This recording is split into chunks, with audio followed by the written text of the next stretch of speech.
Good evening. I want to talk to you today about what happens if the market crashes. Now, as long as you have all of your ducks in a row, you have absolutely nothing to worry about if the market does so happen to crash. Now, I'm here to help you with a technique that I created. It's called the crash protection method. Now, the crash protection method comprises of two pieces. The first piece is going to be to build a database of reliable clients now, meaning don't wait till like 2046, like do it right now. The second piece is going to be look for other ways to expand your business. Now, allow me to explain. When it comes to building a database of reliable clients now, what I'm talking about is don't wait till later on to build a reliable clientele base up. Don't wait till like the week that CNN and other big news stations have released that the market crashed. So don't wait then, and then if you wait till the market crashes to try to build your reliable connections up, they're not going to be too reliable because they're going to be thinking, shit, is this agent, are they trying to like stiff me? Are they trying to like, just get the sale? Do they actually have my best interest in hand? See, you never want a customer to be thinking anything like that about you. You always want your customer to know for a fact that you have their best interest at hand. And so that's why I'm just clearly saying that go ahead and build up your reliable connections now. Build up your investor list now. Build up people that you can call on whenever things go astray. Build that kind of list up now. So whatever you have to do, like if you have to go out to like different meetups or go out to different parks or different real estate organizations or different cookouts or just whatever the hell you have to do to get your clientele built up. Because as long as you have your clientele built up, you have absolutely nothing to worry about. You have basically a crash-proof business. But the thing is, you have to already put the footwork in before it crashes. Just like an insurance policy. You pay the insurance policy in the anticipation of you crashing or whatnot. But you don't go up there and crash your car. Boom. Yeah, I'd like to get a policy, please. They're gonna look at you like, what the hell are you talking about? You just crashed. We're not gonna give you a damn policy. You have no protection. You just crashed. That's silly, stupid. That's what I'm saying. Why would you wait until you crash to try to get your reliable connections built up? So if you have the smallest of inklings that the market is going to crash, go ahead now and be getting your stuff together. Be getting all your ducks in a row right now. So that way, if by chance the market does crash, you'll be like, oh shit, man, it's crashing. I'm still making hundreds of thousands of dollars. No, I'm not making millions of dollars right now, but at least I'm not going hungry. At least my family, ain't gonna be hungry. At least my team ain't gonna be hungry. At least we are gonna be eating together or whatnot. And see, that's what it's all about in real estate or whatnot. See, it's not just about you. It's about you and your team or whatnot, and your family also. I have to put that in there also. So real estate is like a collaborative type of thing. And if you get your reliable connections built up right now while the market is kind of, decent right now and people are more trusting, go ahead and get everything set up right now for yourself today for a better tomorrow. Don't wait till tomorrow to try to set yourself up for that day because it's going to be way too late. Again, like the analogy earlier, you don't get in a car crash and then call Geico. Oh, I need to get a policy right now, please. They're not going to cover you. They're going to look at you like, what the hell? Now, the second piece of the crash protection puzzle is going to be look for other ways to expand your business.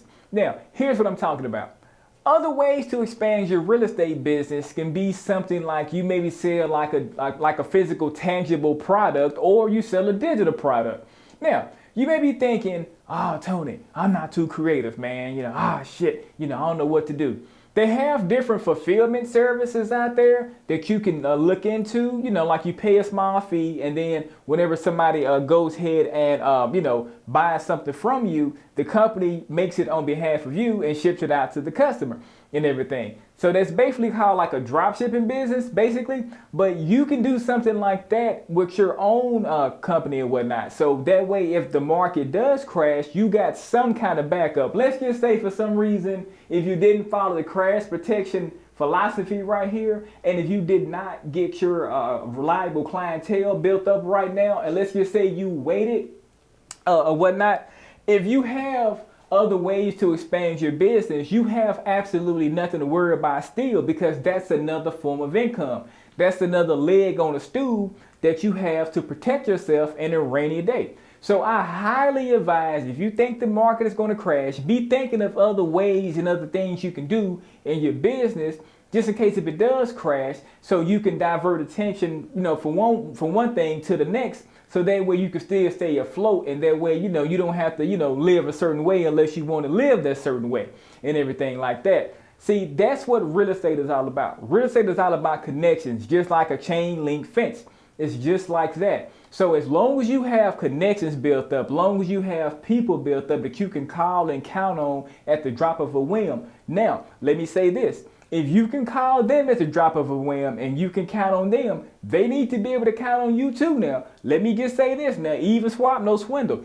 Because, you just can't have people doing shit for you and you don't do shit for people back. It don't work like that, because that's how people become passively aggressive and they quit wanting to do stuff for you, because they're like, oh shit, man, I done did this for this person more than and I asked this person over here to take off $2,000 off of his commission because this is my daughter right here, but he wanted me to go up and give him $30,000 when the market crashed, but he couldn't take $2,000 off of his real estate commission for this deal for my daughter. See, it doesn't work like that. One hand scratches the other hand. Scratch my back, I scratch your back. That's how real estate works or whatnot. So whenever you are building up your connections, please make sure to always have your connections' best interest at hand. Don't let them be the one always giving. You do something for them. If you don't have a lot of money to be doing for them, do something minute for them. Do something small, like at least send them a birthday card, or take them out to dinner out to Outback or Ruby Tuesdays. Take them out to Applebee's at 2 for $25 or something like that. Just go do something for them to show that you're doing something, to show them appreciation for you being able to call them whenever you need them. Because you never know, if the market does crash and you need them, boom, they right there for you. But if the market crashes and you need them and you don't do anything to kind of like prolong that relationship, and the market crashes on you and you call them, hey Sally, the market crashed, do you want to buy a house? No, click. See, you don't want anything like that, because you didn't do what you should have done for that client before the market crash. See, it's the same way. Like, we are all human, at least I hope.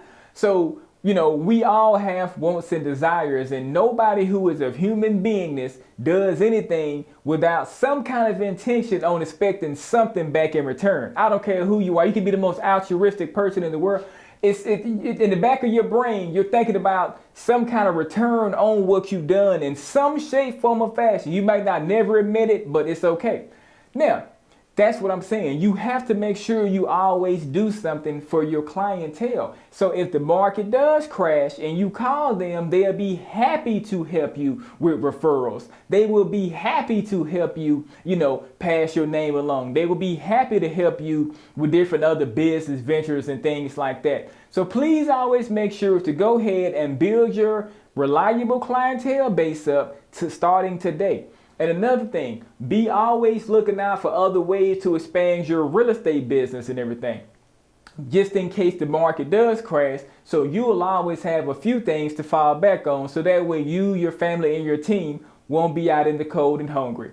And that about wraps it up for today's video. Until the next video, I'll catch you next time.